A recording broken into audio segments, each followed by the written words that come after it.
नमस्कार, मैं दीपक कुमार आप लोगों का दृष्टि आईएएस में स्वागत करता हूं। आज लोग बहुत ही इम्पोर्टेंट टॉपिक पे डिस्कस करने के लिए यहाँ जमा हुए हैं। वो टॉपिक है हमारे भारत के संविधान का जो आर्टिकल 32 है, constitutional remedy the constitution. Constitutional remedy of the constitution जो है, जो संवैधानिक उपचारों का अधिकार है, तो हम लोग आज देखने का काम करेंगे। जैसे कि आप लोगों को पता है कि थर्टी आर्टिकल 12 से लेकर 35 तक जो है फंडामेंटल राइट दिया गया है। आर्टिकल 12 से लेकर 35 तक फंडामेंटल राइट दिया गया है।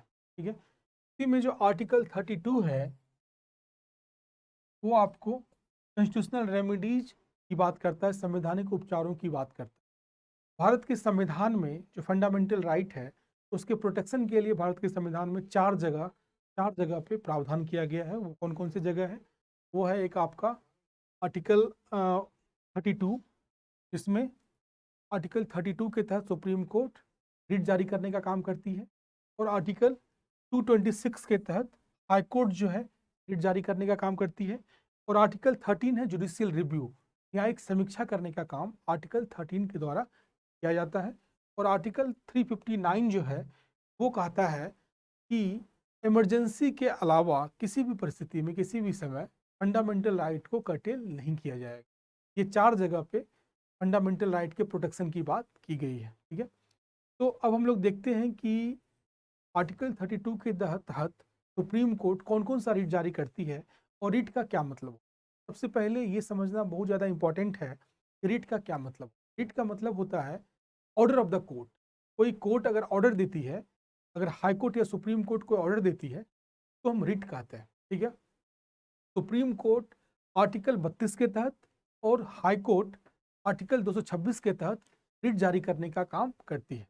आर्टिकल 32 और 226 के तहत रिट जारी किया जाता है। जो हाई कोर्ट है उसके पास रिट जारी करने की शक्ति सुप्रीम कोर्ट के कंपेयर में ज़्यादा है, क्योंकि सुप्रीम कोर्ट सिर्फ फंडामेंटल राइट के प्रोटेक्शन के लिए रिट जारी कर सकती है, जबकि हाई कोर्ट फंडामेंटल राइट के अलावा भी अन्य मसलों पर भी रिट जारी कर सकती है। इसलिए हाई कोर्ट के पास पावर सुप्रीम कोर्ट के कंपेयर में ज़्यादा है रिट के मामले में। ठीक है, जैसा कि आपको पता है आर्टिकल 21 कहता है no person shall be deprived of his life और personal liberty except according to procedure established by law. Procedure established by law ये बहुत ज़्यादा इंपॉर्टेंट है कि किसी भी व्यक्ति को प्राण एवं दैहिक स्वतंत्रता से संविधान द्वारा स्थापित प्रक्रिया के द्वारा ही वंचित किया जाएगा, अन्यथा नहीं। अगर कोई व्यक्ति को कोई पुलिस ऑफिसर या पुलिस या कोई संस्था या कोई व्यक्ति उसको अगर इलीगली डिटेन कर देता है, उस व्यक्ति से उसको छुड़ाने के लिए क्या ऑप्शन है, ये हमको आर्टिकल 32 बताता है। आर्टिकल 32 एक रिट जारी करता है जिस रिट का नाम है हेबियस कॉर्पस। आर्टिकल 32 के तहत 5 रिट जारी किए जाते हैं। 5 रिट जारी करने का जिसको अधिकार दिया गया आर्टिकल 32 में। वो 5 रिट कौन कौन से हैं? हेबियस कॉर्पस है, जिसका नाम होता है बंदी प्रत्यक्षीकरण। उसका मतलब होता है to have a body, to produce a body. दूसरा है हमारा मेंडमस। मेंडमस का हिंदी होता है परमादेश। इसका मतलब होता है we command to perform public duty. और तीसरा है हमारा प्रोहिबिशन, प्रतिषेध। का मतलब होता है टू फॉरबिड। ठीक है, और चौथा है हमारा सेटरी।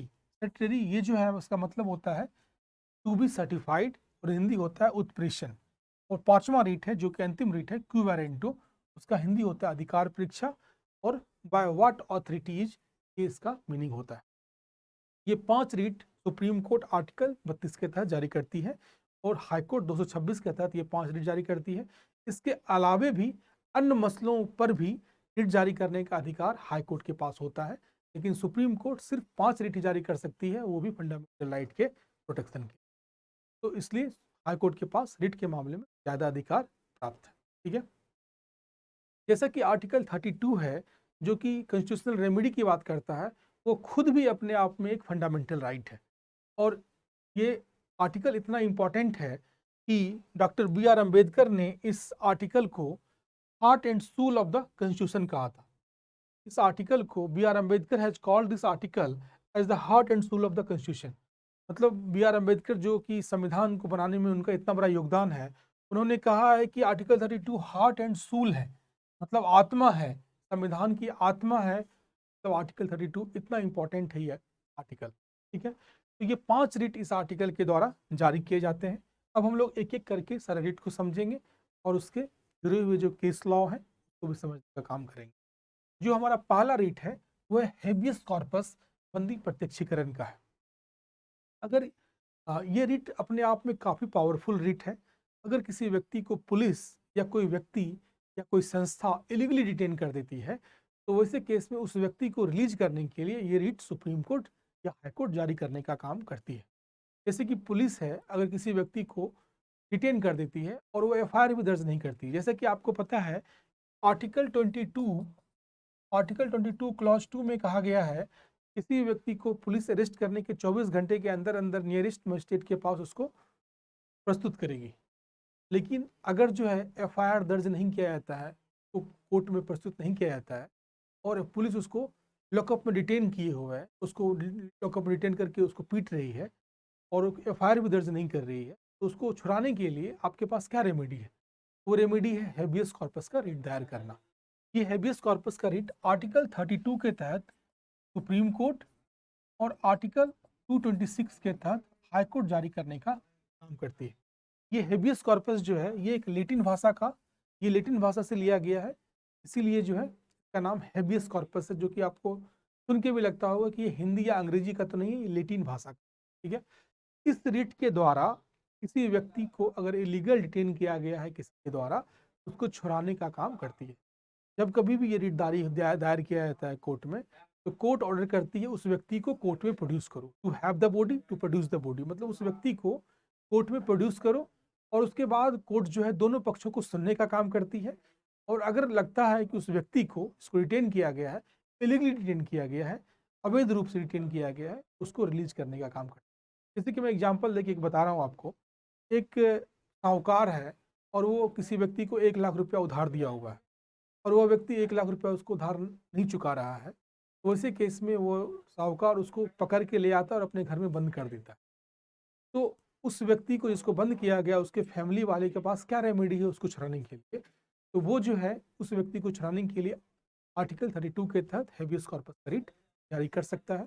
कोर्ट उस व्यक्ति को कोर्ट में बुलाएगी और उसके बाद दोनों पक्षों को सुनने के बाद अगर कोर्ट को लगेगा कि ये डिटेंशन इलीगल है, जो कि इलीगल ही है, तो रिलीज करने का काम करेगी। अगर पुलिस भी किसी को इलीगल डिटेन करती है या कोई संस्था किसी को इलीगल डिटेन करती है, तो उस डिटेंशन को खत्म करने के लिए हेबियस कॉर्पस रिट जारी किया जाए। ठीक है, इससे रिलेटेड एक केस लॉ है, इसको हम लोग देखते हैं। वो केस है रुदल साहब वर्सेस स्टेट ऑफ बिहार का। रुदल साहब वर्सेस स्टेट ऑफ बिहार बहुत ही इंपॉर्टेंट केस लॉ है। इस केस में क्या हुआ था कि एक व्यक्ति को जो है बिहार के जेल में बंद किया गया था और उसको जो सजा दिया गया था वो सजा पूरा हो गया, उसके बावजूद भी उसको 14 साल तक जेल में रखा गया। तब जाके उस व्यक्ति को रिलीज करने के लिए हेबियस कॉर्पस का रिट दायर किया गया और उस व्यक्ति को फिर रिलीज किया गया इस रिट के द्वारा।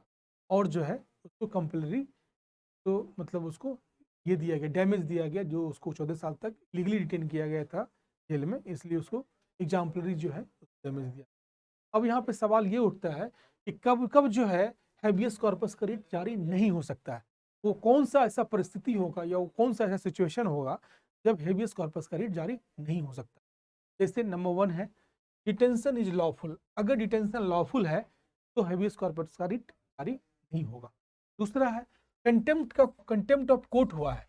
अगर कंटेम्प्ट ऑफ कोर्ट हुआ है और उसके वजह से अगर वो व्यक्ति जो है डिटेंशन में है, तब भी हेबियस कॉर्पस का रिट जारी नहीं होगा। तीसरा है detention is outside the jurisdiction of the court. अगर कोर्ट के जुरिडिक्शन से बाहर है वो व्यक्ति, जैसे मान लीजिए वो यूएस में है और इंडिया का सुप्रीम कोर्ट मामला को हेबियस कॉर्पस का सुन रहा है, तो उस मामले में हेबियस कॉर्पस का रिट जारी नहीं होगा, क्योंकि जो सुप्रीम कोर्ट का जुरिडिक्शन है वो सिर्फ इंडिया तक सीमित। अगर कोई व्यक्ति इंडिया से बाहर है तो फिर वहाँ पे हेबियस कॉर्पस का रिट जारी नहीं होगा। और चौथा है detention is by competent court.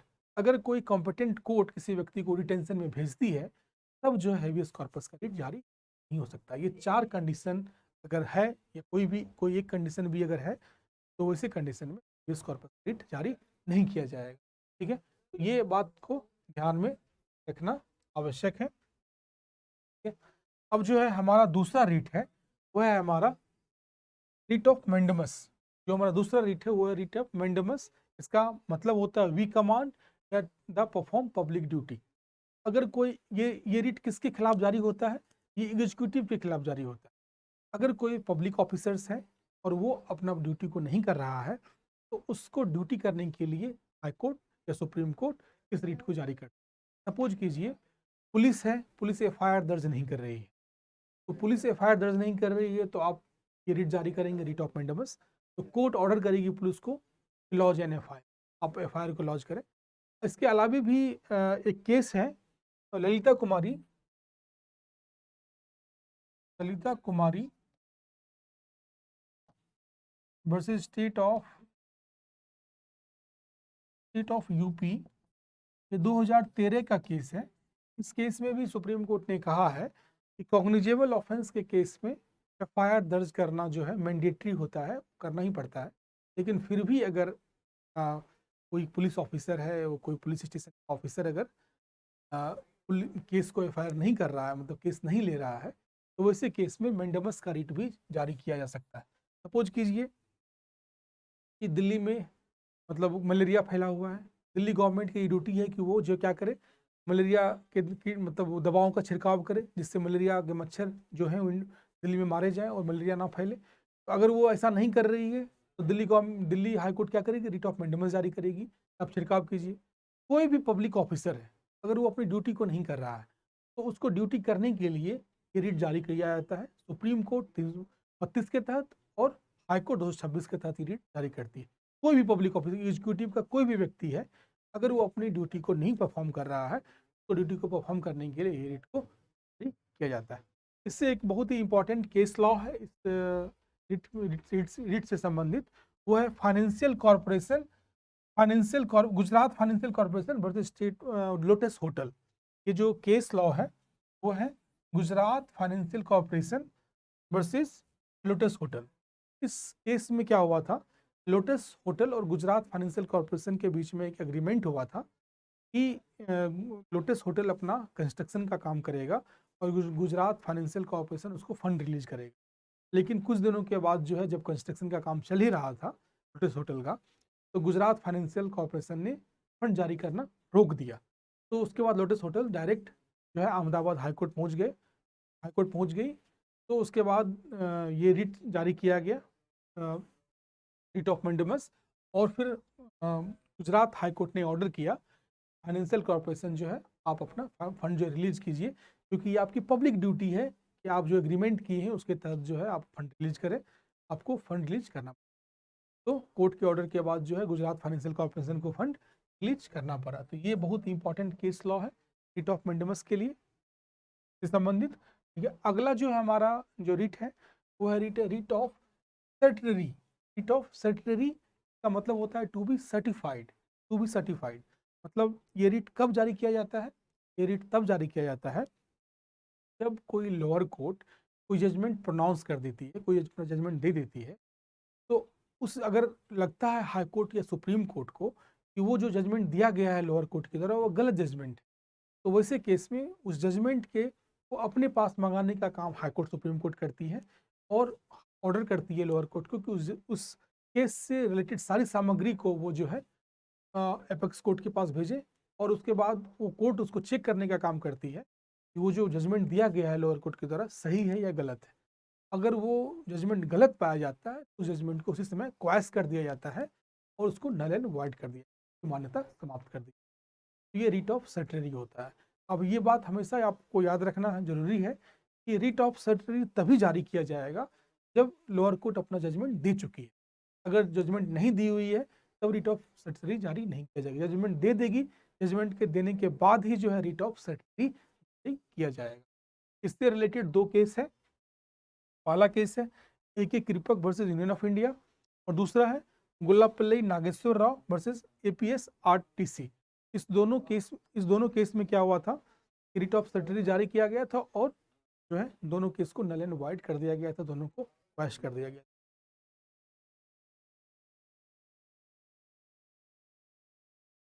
इस दोनों केस को हाई कोर्ट ने क्या कर दिया था, क्वैश कर दिया था, इसको नल एंड वाइड कर दिया गया। ठीक है, अब जो हमारा अगला रीट है वो है हमारा बहुत ही इंपॉर्टेंट चौथा रीट, प्रोहिबिशन। प्रोहिबिशन या टू फॉरबिड, मतलब ये रीट तब जारी किया जाता है जब लोअर कोर्ट को जजमेंट देने वाली होती है। जब अपर कोर्ट को या अपेक्स कोर्ट को या हाई कोर्ट को ऐसा लगता है कि लोअर कोर्ट या डिस्ट्रिक्ट कोर्ट कोई गलत जजमेंट देने वाली है, कोई केस में कोई गलत जजमेंट प्रोनाउंस होने वाला है, तो वैसे केस में उस जजमेंट को देने से उस कोर्ट को अपेक्स कोर्ट रोक देती है। आप जजमेंट मत दीजिए और अपने सारे जो है सामग्री, सारा डिटेल जो है आप मेरे पास भेजिए, और उस पूरे केस को सुनने का काम अपेक्स कोर्ट, सुप्रीम कोर्ट या हाई कोर्ट करेगी। और अगर 226 के तहत रीट जारी हुआ है तो हाई कोर्ट करेगी, अगर 32 के तहत रीट जारी हुआ है तो सुप्रीम कोर्ट करेगी। और उस केस को सुनने के बाद, उसके सारी सामग्री को देखने के बाद, सारे एविडेंस को देखने के बाद, उसके बाद फिर जो है कोर्ट डिसीजन लेती है कि उसमें क्या जजमेंट दिया जाए, और जो लोअर कोर्ट जजमेंट देने वाली थी उसको रोक दिया जाए। ठीक है, तो रीट ऑफ प्रोहिबिशन तब होता है जब जजमेंट अंडर प्रोसीडिंग होता है, मतलब जब मामला अंडर प्रोसीडिंग होता है, जजमेंट नहीं दिया गया होता है, तब जो है रीट ऑफ प्रोहिबिशन यूज किया जाता है। जजमेंट जब दे दिया जाता है तब रीट ऑफ सर्टरी यूज किया जाता है। दोनों में बस इतना ही डिफरेंस है, रीट ऑफ सर्टरी तब यूज किया जाएगा जब जजमेंट दे दिया गया है लोअर कोर्ट के द्वारा, और रीट ऑफ प्रोहिबिशन तब यूज किया जाएगा जब जजमेंट नहीं दिया गया है, जब अंडर प्रोसीडिंग है मामला, तब जो है रीट ऑफ प्रोहिबिशन जारी किया जाता है। अब हमारा अगला जो रीट है वो है रीट ऑफ क्यू वारेंटो। क्यू वारेंटो का मतलब होता है बाय व्हाट अथॉरिटी। ठीक है, इस रीट के माध्यम से सर्वोच्च न्यायालय, उच्च न्यायालय किसी पब्लिक ऑफिसर से यह पूछता है कि वह किस अथॉरिटी से यह पब्लिक ऑफिस एज्यूम किया हुआ है। यदि उसका टाइटल डिफेक्टिव पाया जाता है तो उसको उसी समय जो है पोस्ट को वैकेट करना पड़ता है। जैसे कि कोई पब्लिक ऑफिसर है और वो इलीगल ढंग से उस पोस्ट पे गया है, तो वैसे केस में सुप्रीम कोर्ट या हाई कोर्ट उस व्यक्ति से सो कॉज नोटिस के द्वारा पूछेगी कि आप अपना जो वो अपने पोस्ट पे जो होल्ड किए हुए हैं, जिस पोस्ट पे आप बैठे हुए हैं, उसका क्या अथॉरिटी है, आप बताइए। सो कॉज नोटिस भेजा जाएगा और सो कॉज नोटिस में पूछा जाएगा कि आप किस अथॉरिटी से उस पोस्ट को होल्ड कर रहे हैं, और वह व्यक्ति बताएगा कि वो किस अथॉरिटी से पोस्ट को होल्ड किया हो। अगर जो उसका आंसर है वो सेटिस्फैक्ट्री नहीं है और वो सही नहीं है, अगर गलत इन्फॉर्मेशन दे रहा है, तो उसको उसी समय जो है पोस्ट को खाली करना पड़ता है। इसको एक एग्जांपल से आप समझ सकते हैं। सपोज कीजिए कोई व्यक्ति है जो यूपीएससी के थ्रू जो है आईएएस बनता है, वो जो है एससी कैटेगरी से बिलोंग करता है, लेकिन वो क्या करता है, वो जनरल कैटेगरी से बिलोंग करता है। वो मान लीजिए वो व्यक्ति जो है जनरल कैटेगरी से बिलोंग करता है, लेकिन वो फर्जी तरीके से एससी का सर्टिफिकेट बना लेता है, और एससी का सर्टिफिकेट देख के वो यूपीएससी क्वालिफाई कर जाता है और आईएएस बन जाता है, और कहीं का वो डिस्ट्रिक्ट कलेक्टर बन जाता है। बाद में किसी व्यक्ति को ये पता चलता है कि वो व्यक्ति तो ब्राह्मण ब्राह्मण जाति का है, मतलब वो उच्च जाति का है, और वो जनरल कैटेगरी में आएगा, तो फिर वो एससी का कैसे सर्टिफिकेट दे के आईएएस बन गया है। तो वैसे केस में रीट ऑफ क्यू वारंटो दायर किया जाएगा हाई कोर्ट में या सुप्रीम कोर्ट में। फिर सो कॉज नोटिस के द्वारा कोर्ट उससे पूछेगी कि प्रूफ योर ऑथोरिटी, अपना ऑथोरिटी को प्रूफ कीजिए। आप जो आईएएस ऑफिसर हैं, उस पोस्ट को होल्ड कर रहे हैं, डिस्ट्रिक्ट मजिस्ट्रेट हैं, अब किस ऑथोरिटी से इस पोस्ट को बैठे हुए हैं, सो कॉज नोटिस के द्वारा ये पूछा जाएगा। वह व्यक्ति अपने उसका आंसर देगा, वो बताएगा कि वो आईएएस ऑफिसर होने की एलिजिबिलिटी को पूरा करता है, उसने सही ढंग से अपने पोस्ट पे गया है, और जब वो अपना बताएगा, अगर वो सही होगा तो उसको पोस्ट पे रखा जाएगा, अदरवाइज उसको पोस्ट को खाली कर। तो क्योंकि वो ब्राह्मण जाति का था, उच्च जाति का था, और फिर वो एससी एसटी का सर्टिफिकेट, एससी का सर्टिफिकेट बना के आईएएस बना था, तो वो गलत किया है, इसलिए इसलिए इसका जो सो इफेक्टिव पाया जाएगा, इसलिए उसको पोस्ट को खाली करना पड़ेगा, उसको उसी समय जो है वो पोस्ट से हटा दिया जाएगा, और उसके ऊपर एफआईआर करवाया जाएगा। 420 का एफआईआर किया जाएगा, आईपीसी का सेक्शन 420 के तहत एफआईआर किया जाएगा, 19-20 उसके ऊपर लगाया जाएगा, और उसको पनिशमेंट भी दिया जाएगा, और उसको पोस्ट भी। ये हमारा 5 रीट है जो हम लोग अभी देखें। इसको एक बार हम रिकैप कर देते हैं, 5 रीट को आपको समझा देते हैं फिर से एक बार। जो हेबियस कॉर्पस का रीट है, सबसे पहले ये हम जान लें कि रीट का मतलब क्या होता है। रीट मतलब होता है कोर्ट का ऑर्डर। ठीक है, आर्टिकल 32 के तहत सुप्रीम कोर्ट और आर्टिकल 226 के तहत हाई कोर्ट रीट जारी करने का काम करती है। हेबियस कॉर्पस का रीट तब दायर होता है जब किसी व्यक्ति को कोई इलीगली उसको डिटेन किया जाता है, तब हेबियस कॉर्पस का रीट जारी होता है, और इस रीट के द्वारा उस व्यक्ति का इलीगल डिटेंशन को समाप्त किया जाता है। दूसरा है रीट ऑफ मैंडेमस, जब कोई व्यक्ति पब्लिक ड्यूटी, कोई व्यक्ति अगर अपनी पब्लिक ड्यूटी को नहीं कर रहा है, तो उसको अपनी ड्यूटी करने के लिए हाई कोर्ट या सुप्रीम कोर्ट उसको ऑर्डर करती है कि to perform your public duty. Writ of mandamus उसको पब्लिक ड्यूटी करने के लिए उसकी जो ड्यूटी है उसको पूरा करने के लिए ये रिट ऑफ जारी किया जाता है। तीसरा रिट ऑफ सर्टरी, जब कोई व्यक्ति जब हाई कोर्ट या जब कोई लोअर कोर्ट जजमेंट दे देती है और जजमेंट उसका गलत होता है तो जजमेंट को हाई कोर्ट या सुप्रीम कोर्ट अपने पास मंगा लेता है और उस जजमेंट को ख़त्म कर देता है, उसको क्वैश कर देता है। अगर वो जजमेंट गलत है तो उसको क्वैश कर देगा, अगर वो सही है तो फिर उसको कंटिन्यू, लेकिन उस तत्काल में उस जजमेंट को उसी समय रोक। तो जब जजमेंट लोअर कोर्ट के द्वारा दे दिया गया है और अगर सुप्रीम कोर्ट या हाई कोर्ट को लगता है कि जजमेंट गलत है तो उसको अपने पास मंगा के उसकी जांच करेगा। अगर वो गलत पाया जाएगा तो उसको उसी समय क्वैश कर दिया जाएगा, नल एंड वाइड कर दिया।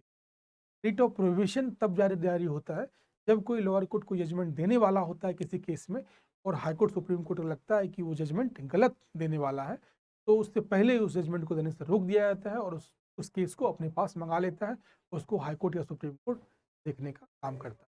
और हमारा आज का जो अंतिम रिट है वो रिट ऑफ क्यू वारंटो है। इसके तहत बाय व्हाट अथॉरिटी कोई व्यक्ति किसी पोस्ट को होल्ड किए हुए है तो उसको सो कॉज नोटिस के द्वारा सुप्रीम कोर्ट या हाई कोर्ट पूछने का काम करती है किस अथॉरिटी से आप इस पोस्ट को होल्ड किए हुए हैं। अगर वो अपना आंसर सेटिस्फैक्ट्री नहीं देता है, उसका टाइटल अगर डिफेक्टिव पाया जाता है तो उसको पोस्ट उसी से करना पड़ेगा। चलिए, थैंक यू सो मच। ये हमारा आर्टिकल 32 और 226 के तहत जो रिट जुरिडिक्शन है उसको लोगों ने आज समझने का काम किया है। अगले क्लास में फिर आगे का हम लोग कॉन्स्टिट्यूशन ऑफ इंडिया को पढ़ने का काम करेंगे। Thank you so much.